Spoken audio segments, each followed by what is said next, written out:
Affairs, URA.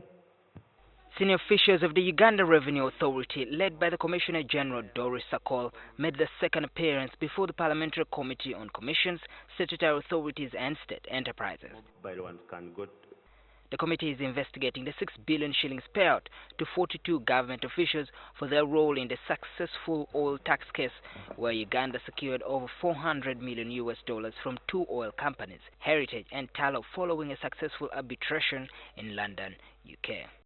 The URA team came alongside members of the authority's board of directors, led by Chairman Dr. Simon Kagugube, when the MPs asked how the board that oversees the activities of management could have allowed 6 billion shillings from the URA tax budget to be spent to reward some people. The board chairman said the money was taken out without their approval. And I want to see whether we're on the same page, that the budget is a function of the board. Yes, sir, it is. Had the board allocated money for this function, for this particular item?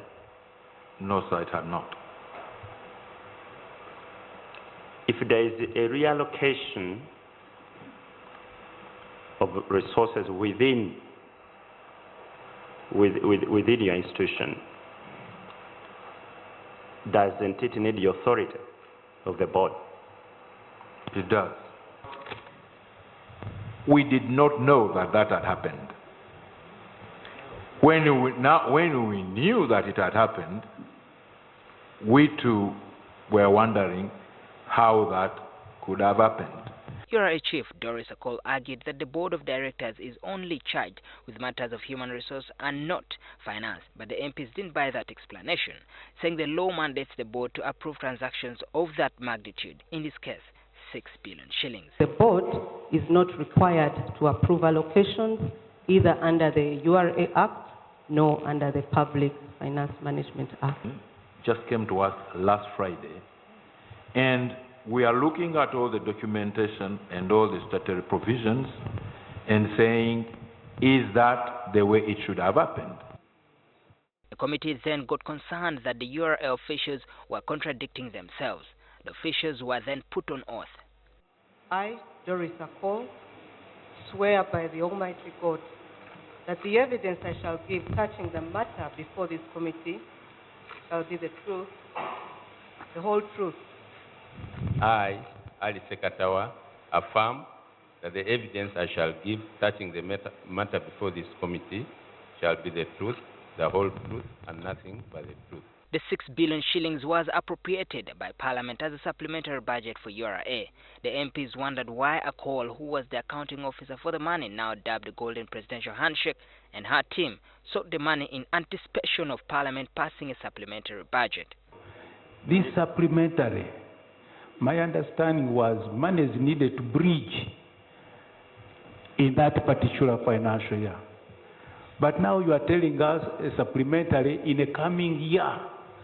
You know, it confuses me how you can start accessing supplementary in years which haven't even started. On instruction by the Permanent Secretary, Secretary of Treasury, the funds used to pay the handshake came out of the resources made available to 141 in financial year 16-17. I did not make reference to the actual activity. Actually, the particular item that was suffocated because the funds were taken away from a particular item and you decided to give it for the handshake. So what happened to that very item or items? These are items that have been budgeted for, and in the course of implementation, then they are approved by those different layers. Isn't that so? Does this other issue come later to take precedence over the priorities that were meant to be handled according to the budget? She spends money before Parliament can agree on whether to give the money to a supplementary. So what if Parliament doesn't give them that money? The lawmakers also asked Akol to state who chose her as the accounting officer and the rationale behind the choice. She said the question could best be answered by the Permanent Secretary in the Ministry of Finance, Keith Muhakanizi, who is also the Secretary to the Treasury. as Commissioner General, was this instruction lawful? Because we told you the powers the PS has.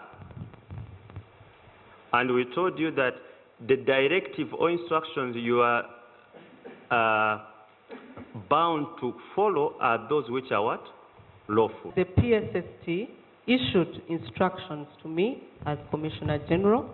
First and foremost, that the PSST recommended that the Commissioner General be designated as the accounting officer through whom these payments would be made. The URA officials returned to the committee on Thursday alongside Finance Minister Matea Kasaija to explain some of the issues raised on Wednesday when they first appeared. Maurice Ochol, NTV at Parliament.